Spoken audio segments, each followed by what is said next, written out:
Assalamualaikum warahmatullahi wabarakatuh dan salam sejahtera. Okey, untuk video kali ini saya akan bincangkan soalan 17 daripada tutorial modul SK015, okey, iaitu tajuk meter dengan subtopiknya adalah 1.2 iaitu mol, konsep, dan soalannya adalah 17, soalan yang ke-17. Okey, so kita tengok soalannya. Okay, a sample of 0.4 gram of anhydrous sodium hydroxide kemudian dissolve in water, okay, dicampurkan kepada water, kemudian dia top up distilled water kepada 100 ml. Okay, so bermaksud saya tunjukkan lakaran sikit. Maksudnya kita nak prepare yang atas ni adalah kita buat satu menggunakan volumetric flask. Okay, kita guna volumetric flask.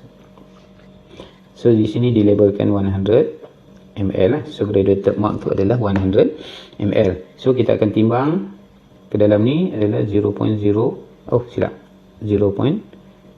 gram of NaOH ataupun dipanggil apa? Anhydrous NaOH. Okey, so kita masukkan dalam ni. Okey, seterusnya kita akan top up distilled water. Okey, masuk distilled water sampailah graduated mark ataupun sampai kepada 100 ml. Okey, so sekarang ni kita nak dapatkan dia punya molarity of solution yang kita prepare. So langkahnya adalah kita nak gunakan formula apa? So formula molarity. So untuk menjawab soalan A ni kita guna formula molarity, iaitu number of mole of NaOH equal divided by volume of solution in liter. So ni adalah berunit mol, kemudian volume in liter. Okey, seterusnya di sini kita nak cari number of mol. Okey, number of mol masih belum dicari. Kemudian volume dah diberi.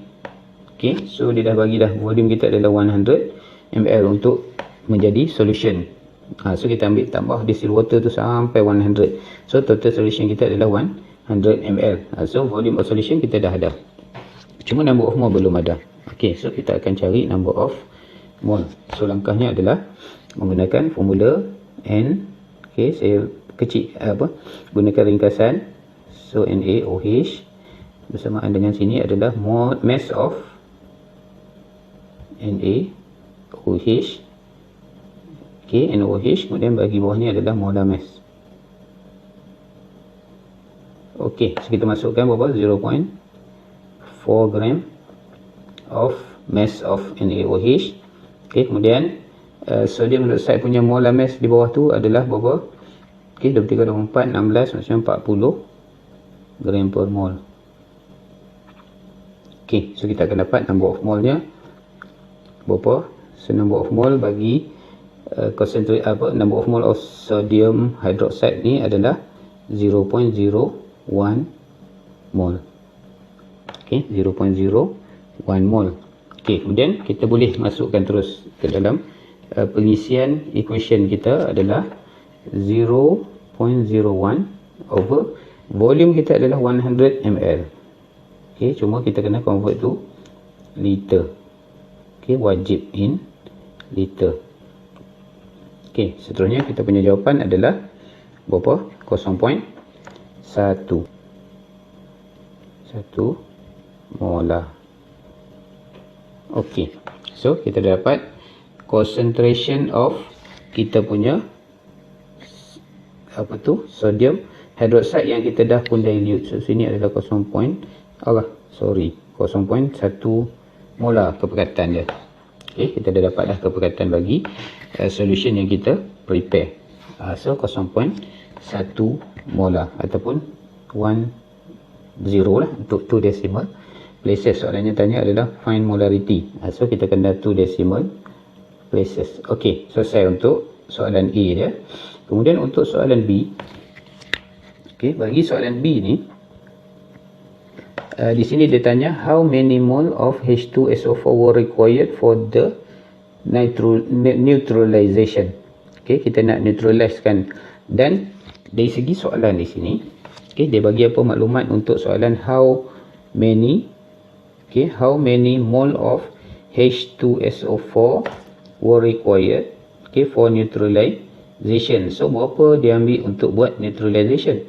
So kita baca kat sini, maklumat dia adalah 25 ml dia ambil, okay, of a solution and then neutralize, okay, with dilute H2SO4. okay, so bermaksud di segi lakaran yang saya boleh bayangkan di sini untuk menjawab soalan tadi, untuk soalan statement yang kedua ni, okay, selepas dia kata dia made up to 100 ml solution, kemudian 25 ml of the solution, so dia pindahkan kepada conical lah. So kita nak buat titration kan. So bila nak buat titration, maksudnya dia menggunakan conical flask. Kemudian kita akan buat titration di sini. So sini contoh di burette, okay, burette. Okay, kita pindahkan ke sini adalah 25 ml. Okay, maksudnya kita hanya pindahkan 25 ml. Kita tak pindahkan semua keseluruhan 100 ml. So kita pindahkan, so dari segi ratio dia kita boleh nampak berapa, 1/4 daripada solution semua lah. So kita pindahkan hanya 1/4. Mol ni pun 1/4 mol dipindahkan. Ok, so di sini kita pindahkan 25 ml sahaja ke dalam conical flask. Kemudian kita akan buat titration. So kita akan buat titration untuk neutralkan dia, sehinggalah kita punya solution tu mendapat pink color. So dia tak mentionkan lah dekat soalan ni pink color. So bila neutralize ni, maksudnya dia sampai kepada pink. So kita beranggapan dia dah pun dineutralkan. Ok, so boleh faham saya punya lakaran. Ok, kemudian kita terus kepada soalan B tu. Ok, untuk menjawab soalan B, how many mole of H2SO4 required, okay, for the neutralization. Ok, so di sini bila dia pindahkan 25 ml dengan kepekatan tadi adalah 0.1 molar. Ok, maksudnya dia pindahkan 25 ml, okay, dengan kepekatan kita adalah 0.1 molar. So kita boleh dapatkan number of mole yang dipindahkan ataupun 1/4 tadi. Ok, so kita akan gunakan apa? Number of mole of NaOH yang dipindahkan ke dalam conical flask kita adalah menggunakan NMV. Ok, so kalau dia menggunakan volume dalam mililiter, ok, maksudnya volume ni in mililiter, maksudnya bawah ni kita kena letakkan 1000. Kalau dia gunakan volume in liter, so bawah ni tak perlu 1000. So 1000 di bawah ni function dia adalah untuk convert volume daripada mililiter kepada liter, sebab kita punya molarity ni, M ni adalah berunit mol per liter. Ok, so kita boleh masukkan maklumat tu, iaitu concentration dia adalah 0.1 molar. Ok, ataupun saya tulis unit penuh.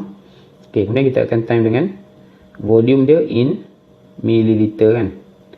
Sini in mililiter. So kita akan bahagi dengan 1000 mililiter untuk dapatkan in liter. Ok, bahagi 1000. So kita akan dapat in liter. Bagi 1000 ni akan convert kepada volumenya in liter. So kita akan selesaikan jawapan di sini adalah number of mole, maksudnya 2.5 minus 3 mole. Ok, so yang dipindahkan tadi 25 mililiter tu adalah bersamaan dengan 2.5 times 10 minus 3 mole of sodium hydroxide yang dipindahkan untuk buat titration. Ok, so seterusnya kita perlu buat reaction pula. Ok, so di sini sodium hydroxide, okay, react with H2SO4 to form, okay, Na. So SO4 adalah 2 minus, so bermaksud dia perlukan Na2SO4, okay, plus dengan water lah. Neutralization adalah refer kepada formation of water. Okay, so di sini kita kena balancekan. Okay, so kita balancekan. So kita dah dapat dia punya balance equation. Selesai. Okay, kemudian kita nak tentukan yang ni. Ok, so kita perlu tulis macam ni. Untuk menjawab soalan ni, kita perlu ada comparison dulu. Maksudnya 2 mol NaOH equal to, ataupun required boleh juga, ok, 1 mol H2SO4. ok, so di sini kita dah ada number of mole of sodium hydroxide yang dipindahkan untuk titration dengan H2SO4. So kita tahu number of mole dia yang dipindahkan itu saja, bukan semua sekali. 25 ml saja tadi bersamaan dengan 2.5 mol. Ok, so di sini kita nak cari number of mole of H2 SO4 required. Okay, so di sini tak tahu lagi kan. So kita akan buat darab silang. Okay, darab silang. So maksudnya number of mole of H2SO4 kita adalah bersamaan dengan 2.5 minus 3. Okay, mole. Okay, saya baiki sikit 3 ni. Okay, minus 3 mole over 2 mole of sodium hydroxide. Okay, so maksudnya rasionya adalah 2 sodium hydroxide hanya perlukan 1 H2SO4. So separuh daripada itu lah. So 1.25 minus 3 mole. Okay, so kita dah dapat jawapan untuk how many mole required for neutralization. Okay, for sulfuric acid ataupun dipanggil apa, hydrogen sulfate. Okay, so itu saja untuk soalan nombor 7 dan saya harap anda semua boleh memahami apa yang ditunjukkan. Okay, so itu saja. Sekian. Assalamualaikum warahmatullahi wabarakatuh.